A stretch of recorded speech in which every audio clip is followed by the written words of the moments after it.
guys, I did a thing. I bought this.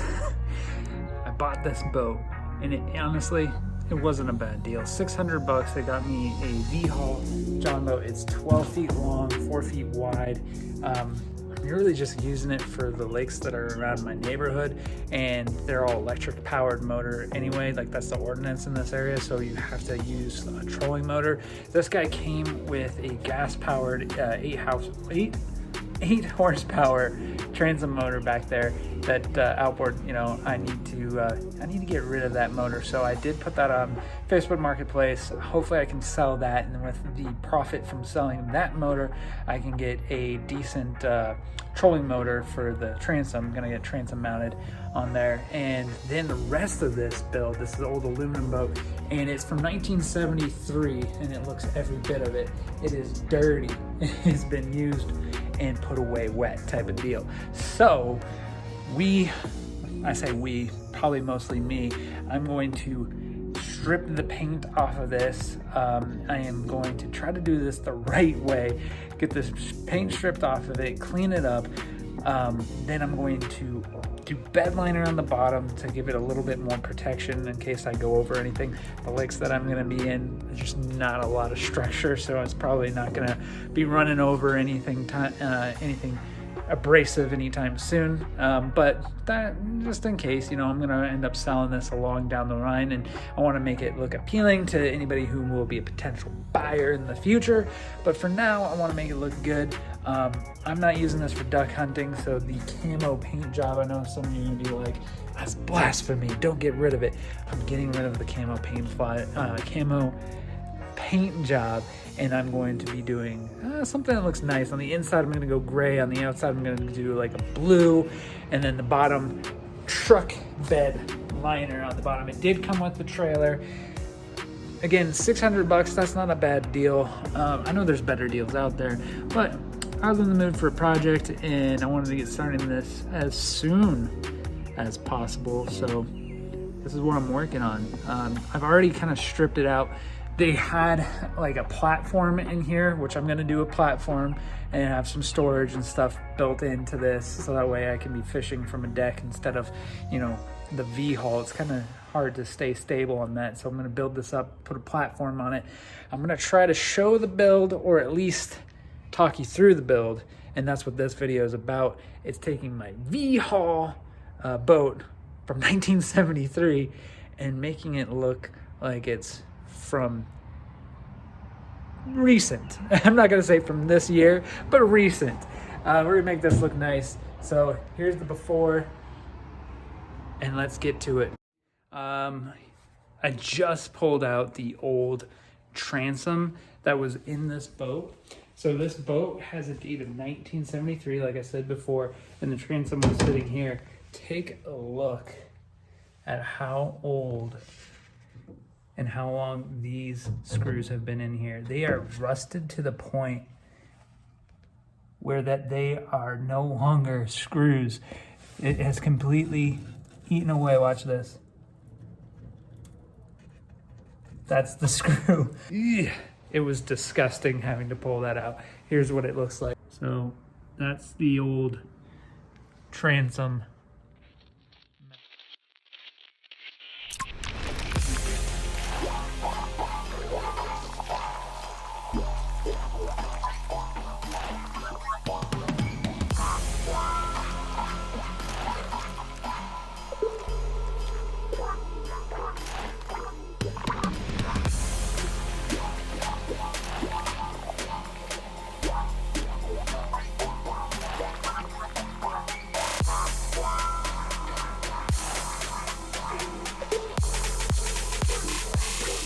Hey guys, I don't know if you can hear me, but I'm working on the boat, and if you can see, this paint is coming off.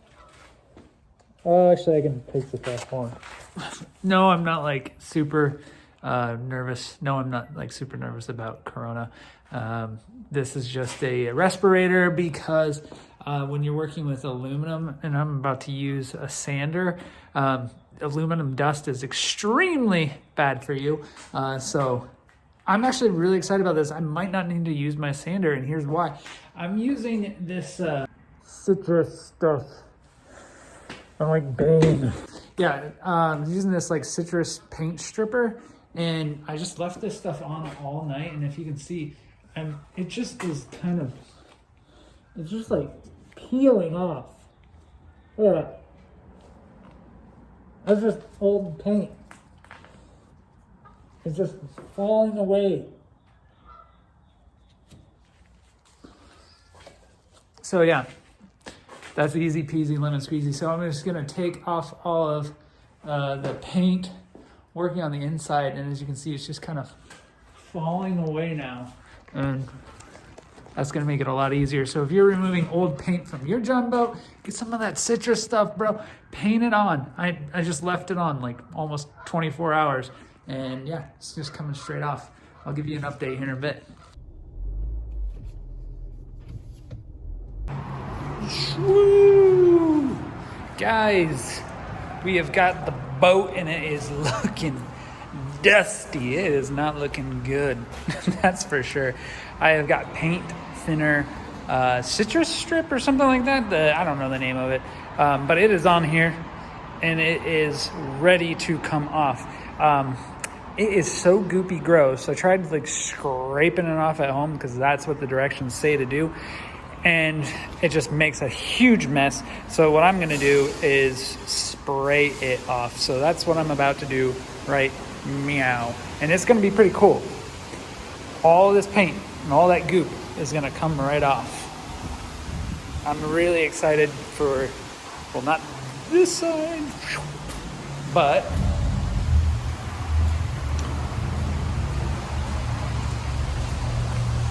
all of that is gonna come off. And then we're gonna have just an aluminum boat coming. But we are here, we are painting today. We're gonna do the truck bed liner on the bottom, kind of seal up any imperfections or holes if there are any in there. It is a mess in my garage, but you know, that's what happens when you're always doing projects.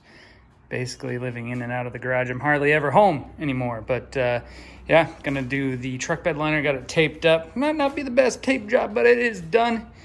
I'm gonna get spraying here. I'll show you the process. Well, not the process, but the product when I am done spraying it up. Get yourself one of these, by the way. If you're gonna do rattle cans, get yourself one of these. Easy day. Guys, whew, the process is rewarding. The truck bed liner is looking pretty good. There is like sawdust all over it, so it kind of looks speckled. I'm not sure if you're going to be able to see that on the video. So I'm about ready to take this and put it back on the trailer. Check out the trailer. This used to be all red. Now, as you can see, it's black and yellow. Black. Yeah, man, this is looking good. Again, I got this boat. So this boat and this trailer combined for $300. Now, it's been a lot of work, but we're getting closer. There's the deck. We're going to be cutting that and fitting it inside here. Guys, whew, it's going to be good. Also, this protective enamel, woohoo, that's the stuff. This one can, I'm halfway through it, and it got me that whole trailer did. Guys, we're almost there. Well, you're going to be there in like 2 seconds. It's going to take me about a week, but here we go.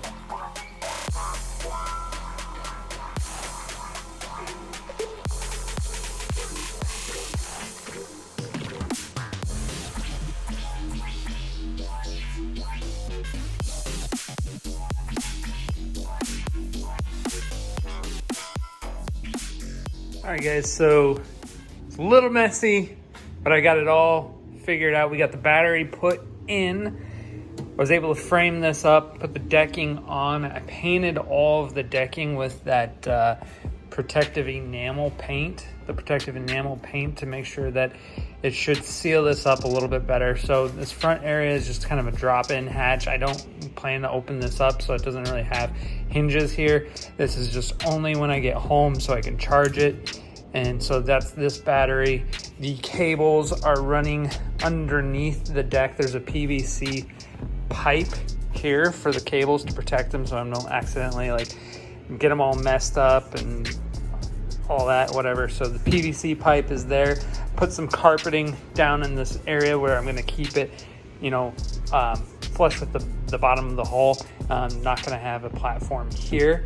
And then these were originally the benches. The benches are still here. Everything is just anchored off of the benches from one bench to the other, so nothing got drilled into the side of the hull. For flush mount handles, I used actual like pass-throughs for wires that you can get for like your desk or whatever. So that's what these are, and then just super glued them so that they don't actually come apart. And that's what works for these. So the small little compartments here are just for like, you know, individual tackle. And I think like one side will be used for my tackle, one side for my co-angler. It's only a 12-foot boat, so I think that the most we're gonna have 2 people at a time. Middle compartment, I mean, just absolutely massive inside there. This is 17 gallons worth. I honestly think that I should have just had that as a live well, because the thing is huge. But live well would be so expensive to put in here. Back to the back of the boat. Sorry, I got my snacks thrown in here. Always important to have snacks when you're out on the boat.